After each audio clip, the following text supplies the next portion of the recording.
Saudaraku, ini video singkat saya sampaikan untuk keluarga besar Persyarikatan Muhammadiyah dari Sabang sampai Merauke, pendek kata seluruh keluarga besar Muhammadiyah yang hidup di berbagai pulau, yang selalu punya komitmen untuk bersama Muhammadiyah berjuang menegakkan amal soleh sebanyak-banyaknya.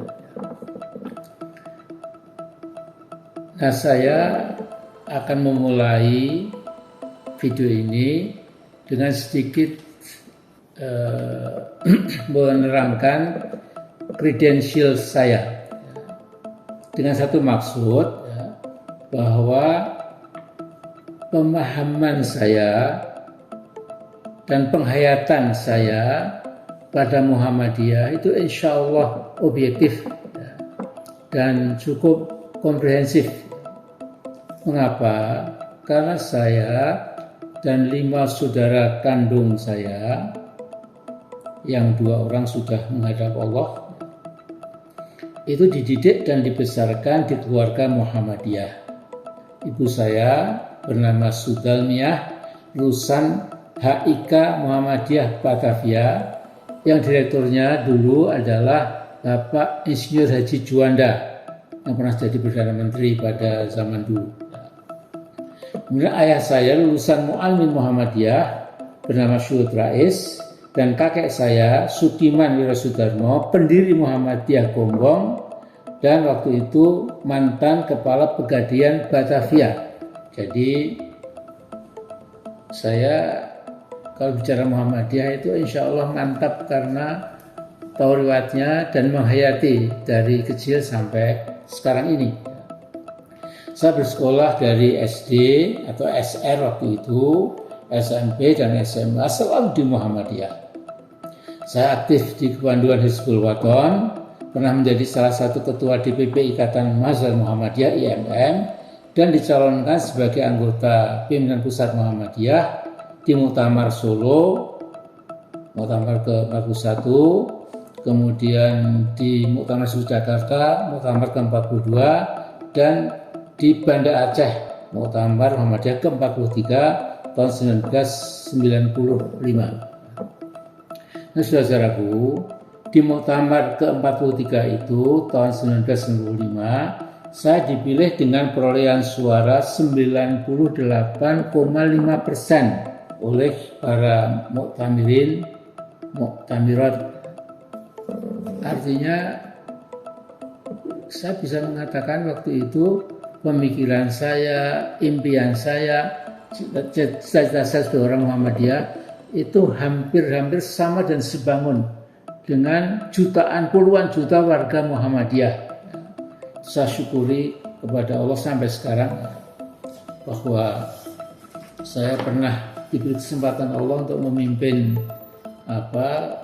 Persyarikatan Muhammadiyah itu yang sampai sekarang tetap masih dipenuhi dengan berbagai kegiatan amal soleh. Nah, karena itu saya terhenyak kaget dan marah membaca berita PP Muhammadiyah yang corongnya paling aktif saudara Anwar Abbas, bahwa Muhammadiyah akhirnya menerima tawaran Jokowi yang 3 bulan lagi sudah akan lengser, yaitu tawaran penuh racun dan bisa. Yang semula tawaran memperoleh izin pengelolaan tambang batubara itu ibarat kail berbisa atau beracun dijauhi oleh Muhammadiyah. Muhammadiyah tidak mau, sangat sensitif itu, tahu akibatnya. Jadi kita waktu bangga, namun karena kepencut dengan keduniaan, akhirnya kail berbahaya itu ditelan oleh Muhammadiyah.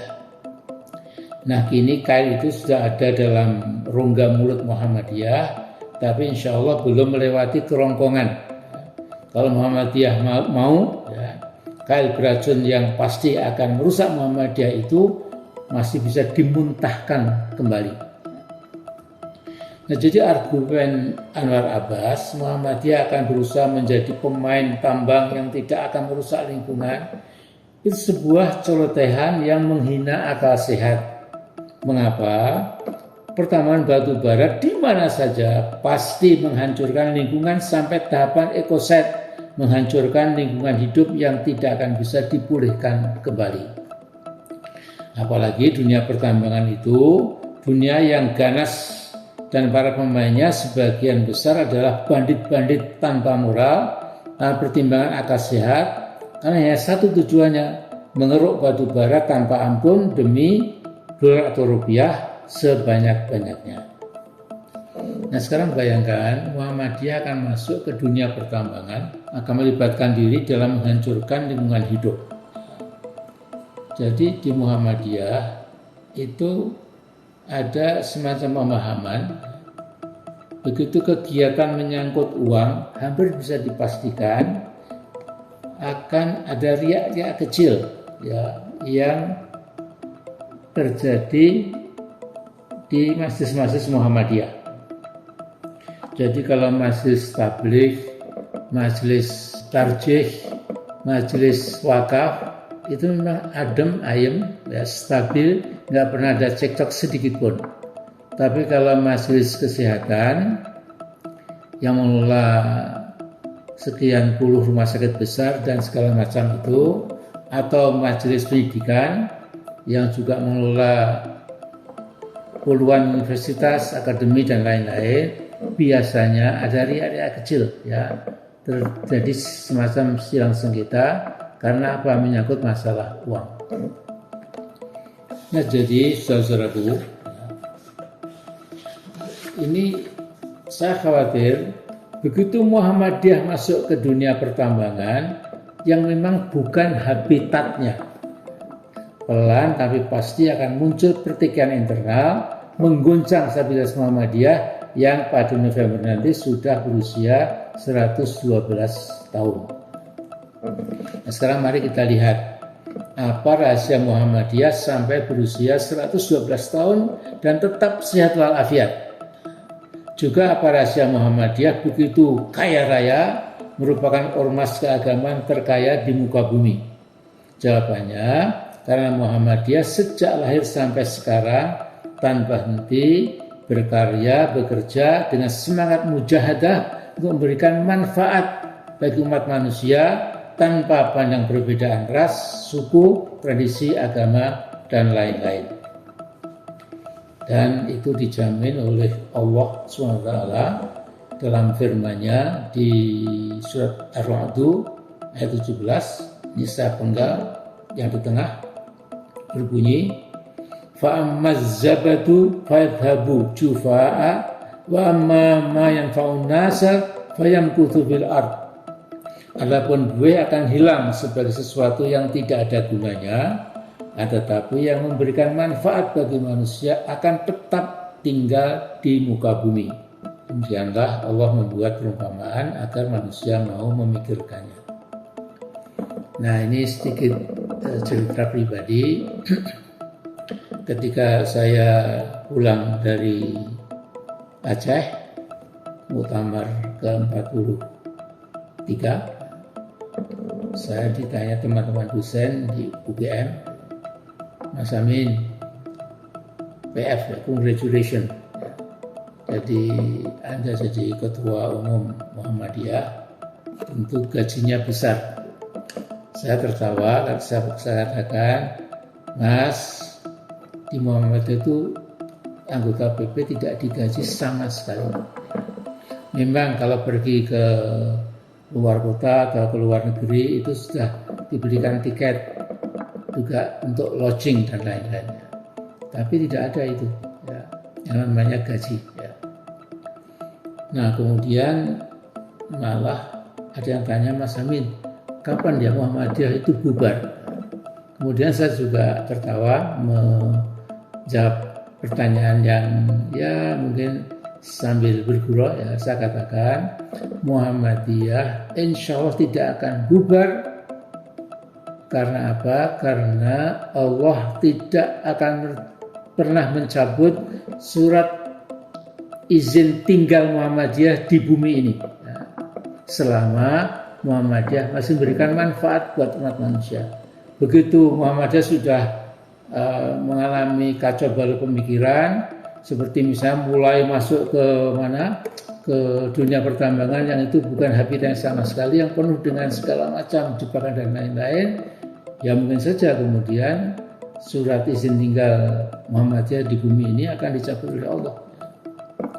Nah, karena itu saya mengusulkan kepada PP Muhammadiyah sebaiknya segera PP Muhammadiyah itu mengundang sidang tanwir. Jadi sidang tanwir adalah lembaga tertinggi setelah Muktamar Muhammadiyah.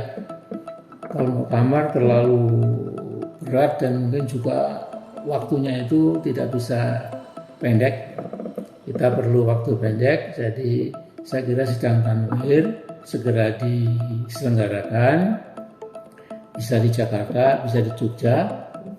Kemudian seluruh ketua PBM hadir, kemudian seluruh ortum juga ada hadir. Saya yakin insya Allah kalau dibawa ke sidang tanwir, maka keputusannya pasti cabut kembali ya, penerimaan Muhammadiyah ya, terhadap izin pertambangan batubara itu.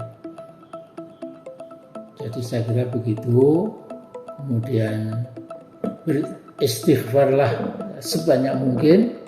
Insya Allah dengan istighfar itu Allah akan menunjukkan jalan yang lebih terang, lebih cerah, lebih jelas membedakan mana yang hak, mana yang batil, mana yang penuh manfaat dan mana yang penuh mudarat.